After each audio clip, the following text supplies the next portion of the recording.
How to see Story Archive on Facebook. It's pretty simple and a quick process, so without any further delay, let's jump right into the video. First thing first, move into your application Facebook.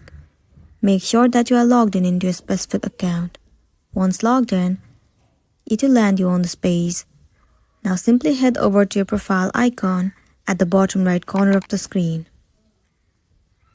Tap on this three dot at the top of the screen. In this page, you should see the option of Archive. Click on it. Click on Story Archive at the top left corner.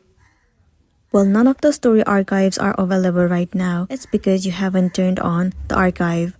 So all you gotta do is enable this option. Turn on archive.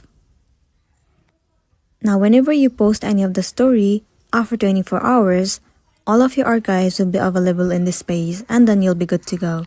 So that's the end of the video. If this video helped you, give it a like and check out our next tutorial. Thank you.